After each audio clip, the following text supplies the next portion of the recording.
అఫియాకు పుట్టిన బెకోరతు కుమారుడైన సెరోరుకు జననమైన అబియేలు కుమారుడకు కీషు అను బెన్యామీయునప్పుడు ఉండెను. కీషు భాగ్యవంతుడకు ఒక మీనీయుడు. అతనికి సౌలు అను ఒక కుమారుడు ఉండెను. అతడు బహు సౌందర్యము గల యవ్వనుడు. ఇజ్రాయేలులో అతని పాటి సుందరుడు ఒకడునూ లేడు. అతడు భుజములు మొదలుకొని పైకి ఇతరుల కంటే ఎత్తుగలవాడు. సౌలు తండ్రి అయిన కీషు యొక్క గర్భార్థములు తప్పిపోగా కీషు తన కుమారుడైన సౌలును పిలిచి తన దాసులలో ఒకరి తీసుకొని పోయిన గాతాభములను వెదకమని చెప్పెను. అతడు పోయి ఎఫ్రాయిము మన్యము తిరిగి షాలీషా దేశమున సంచరింపగా అవి కనపడలేదు. తరువాత వారు షాయలీము దేశమునకు దాటి సంచారము చేసిరి, కానీ అవి కనపడక ఉండెను. బెన్యామీనీయుల దేశము సంచరించి చూడగా అవి దొరకలేదు. అయితే వారు సూపు దేశమునకు వచ్చినప్పుడు మనము తిరిగి వెళ్ళుదము రమ్ము, గాతాబములను కొరకు చింతింపక నా తండ్రి మన కొరకు విచారపడునేమో అని సౌలు తన యొద్ద ఉన్న పనివానితో అనగా, వాడు ఇదిగో ఈ పట్టణంలో దైవజనుడు ఒకడున్నాడు. అతడు బహు ఘనుడు. అతడు ఏ మాట చెప్పునో ఆ మాట నెరవేరును. మనము వెళ్ళవలసిన మార్గంలో అతడు మనకు తెలియచేయనేమో, అతని యొద్దకు వెళ్ళుదాము రండని చెప్పాను. అందుకు సౌలు, మనము వెళ్ళునడలా ఆ మనిషిని ఏమి తీసుకొని పోవుదుము? మన సామాగ్రిలో నుండి భోజన పదార్థములు సరిపోయినవి. ఆ దైవజనునికి బహుమానము తీసుకొని పోవుటకు మనకేమీ లేదు అని తన పనివానితో చెప్పి, మన యొద్ద ఏమి ఉన్నదని అడుగగా వాడు సౌలుతో, చిత్తగించుము, నా యొద్ద పావు తులము వెండి కలదు. మనకు మార్గము తెలియచెప్పినందుకై దానిని ఆ దైవజనునికి ఇచ్చేదమనెను.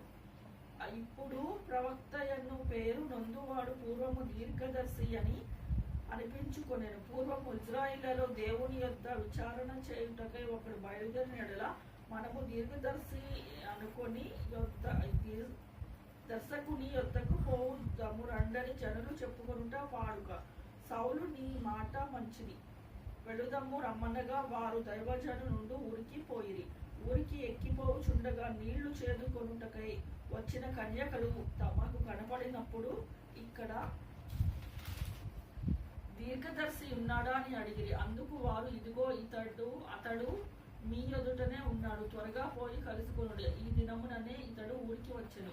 నేడు ఉన్నత స్థలం నందు జనులకు బలి జరుగును కనుక ఊరిలోనికి పోయి మీరు పోయిన క్షణమందే అతడు భోజనము చేయుటకు ఉన్నత స్థలమునకు వెళ్ళక మునిపే మీరు అతని కనుగొందురు. అతడు రాకమునుపు జనులు భోజనము చేయరు. అతడు బలిని ఆశీర్వదించిన తరువాత పిలువబడిన వారు భోజనము చేయుదురు. మీరు ఎక్కి పొండి, అతని చూచుటకు ఇదే సమయమని చెప్పిరి. వారు ఊరిలోనికి రాగా ఉన్నతమైన స్థలమునకు పోచున్న సమూయేలు వారికి ఎదురుపడెను. సౌలు అచ్చటికి రేపు వచ్చునని యెహోవా సమూయేలునకు తెలియచేశాను. ఎట్లనగా నా జనుల మొర నా యుద్ధకు వచ్చాను. నేను వారిని దృష్టించి ఉన్నాను కాగా ఫిలిష్తీయుల చేతిలో నుండి నా జనులు విడిపించుకొనుటకై నా జనులైన ఇజ్రాయిల్ల మీద వానిని అధికారిగా అభిషేకించుటకు గాను రేపు ఈ వేళకు నేను బెన్యామీను దేశంలో నుండి ఒక మనుషుని యొద్దకు రప్పించుదును. సౌలు సమూయేలునకు కనపడగా, యెహోవా, ఇతడే నేను నీతో చెప్పిన మనిషి, ఇదిగో ఇతడే, నా జనులను ఏలునని అతనితో సెలవిచ్చెను. సౌలు గవిని యందు సమూయేలుకు కలుసుకొని, దీర్ఘదర్శి ఇల్లు ఏది? దయచేసి నాతో చెప్పమని అడుగగా సమూయేలు సౌలుతో, నేనే దీర్ఘదర్శిని. ఉన్నతమైన స్థలమునకు నాకు ముందు వెళ్ళుడి.